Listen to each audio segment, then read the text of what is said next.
pretty much what it is. It usually has scent.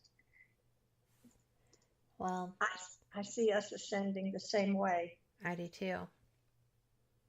Well, Do you I know that think, you're born with a particular odor, and oh, yes. you have that odor the rest of your life, and it is, you know, like I kept some of my mother's clothes for the longest time after she passed because I could smell her.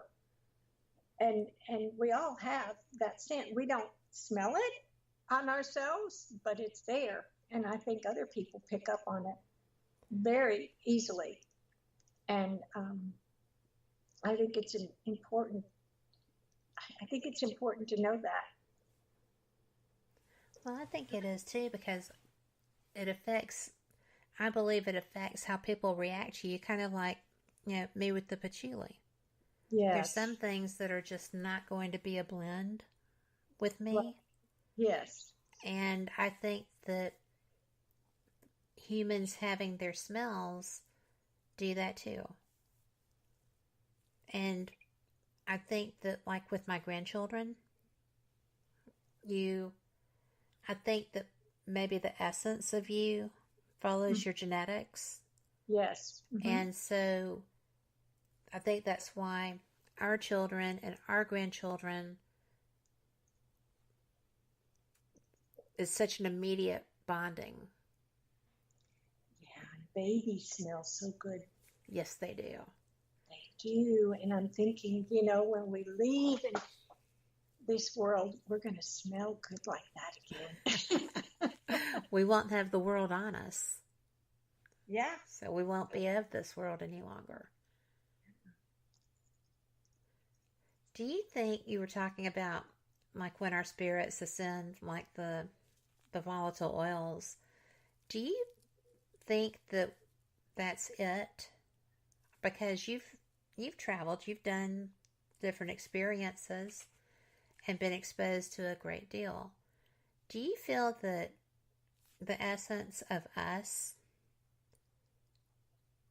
moves on and continues on, or do you feel that we ascend and we kind of that's it as far as the human experience goes? Oh no, no.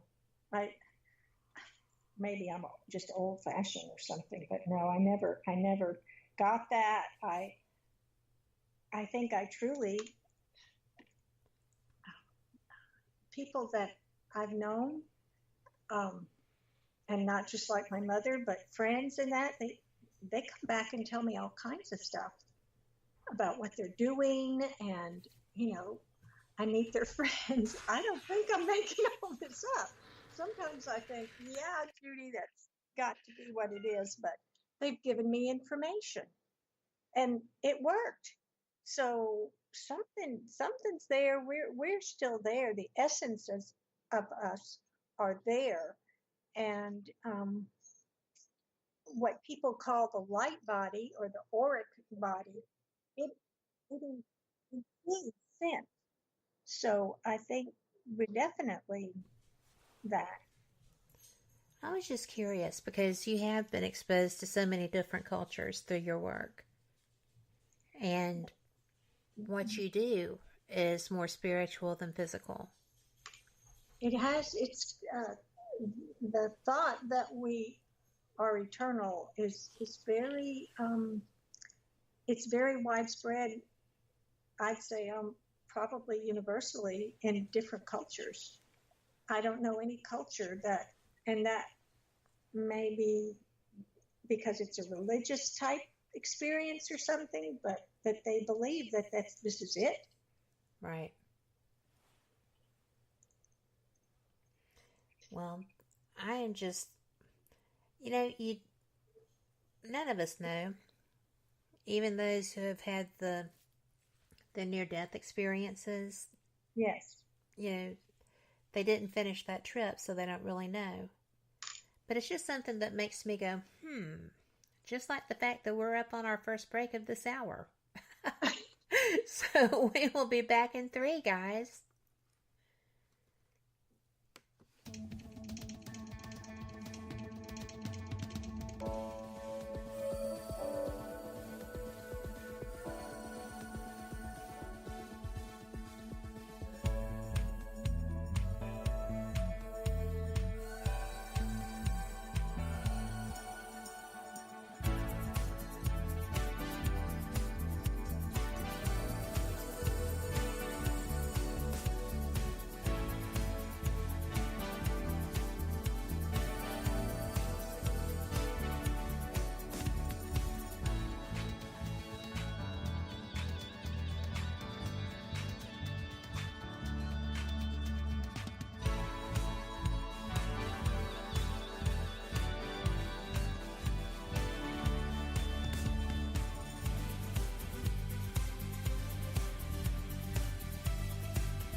listening to WPHM Digital Broadcasting,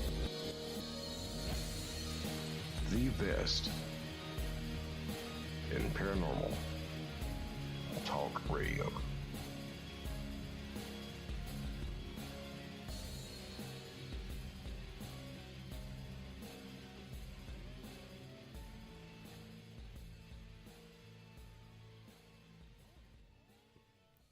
Welcome back to Fate Radio. I am Kat Hobson, your host, with my guest Judy Griffin.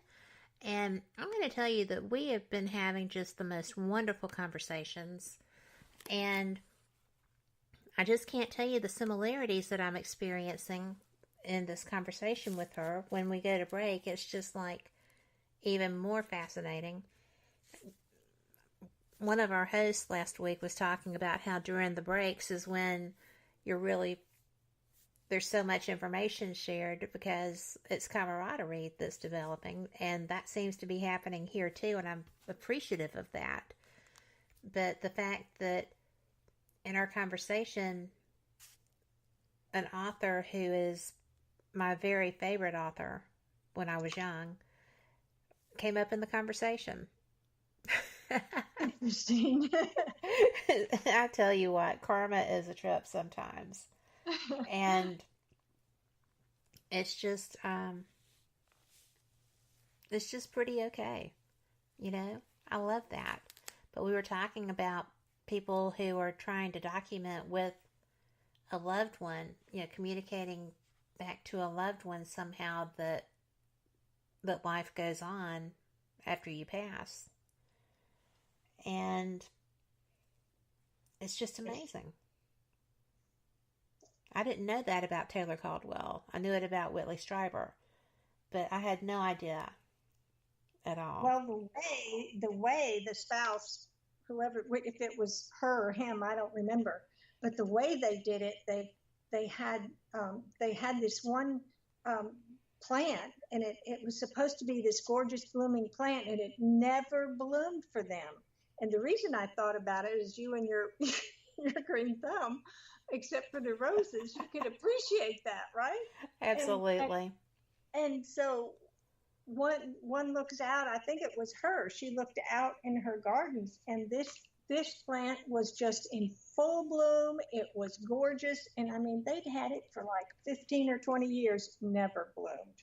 So she knew that was the sign. And the way that people get in touch with us isn't always in a conversation, but through something that seems magical. Right. Definitely dramatic. Well, it is. You know, I asked my dad if he would let me know that he was okay after he passed, because we had the opportunity to have that conversation prior to his death. And he did. This was a moth, which sounds crazy. But it's just fascinating. I had an aunt. She was my last one to go, and she was in her 90s and had dementia because, I mean, she really was afraid of dying. She was afraid there was nothing left. And so her daughter, she had all girls, and they said, "Ma, we want you to get in touch with us if you're in heaven," is how they said it. And after at her burial, there was a double rainbow, and none of them had ever seen a double rainbow. In fact, nobody there had ever seen anything like it. So that was another beautiful story. Well, I've never seen a double rainbow. Well, I did then. I think that would be so. Did it just move you beyond belief? Oh, I mean, you just tingled for 3 feet out, you know. You just tingled all over. One time my mother visited me, and that happened. And I was just sitting, waiting to do something, and I went into a trance, and it just started tingling all over, and it seemed like I waited a long time. And then she appeared, and she was just right there. She was in my aura, okay? and we were hugging and that. And of course, I had to laugh afterwards when I came out of it, because the reason it probably took my mom so long to come back is because, or I was waiting a long time for that moment. Didn't know what was going to happen. It turned out to be my mom, but she looked great. And my mom was always one, well, you don't always feel good, but you can look your best, right? Well, she did. And she looked like, when she was probably in her 20s or something, she always thought she looked better then. She didn't have any lines or wrinkles or anything like that. So it was kind of fun. I thought, well, that would be a good thing in afterlife experience, if you could make yourself into who you liked about, or what you liked about yourself the most in this life. I think that's actually the case. I am a paranormal investigator, as well as doing the radio shows. And I've always thought that people got to choose how they present. I believe that. So, like your mother being, her younger, beautiful self, I'm sure you thought that her older self was beautiful too, but she liked the younger her. Yes, yes. Yeah. She aged, and she was 84 when she chose to leave. She just quit eating and drinking. She said, it's time.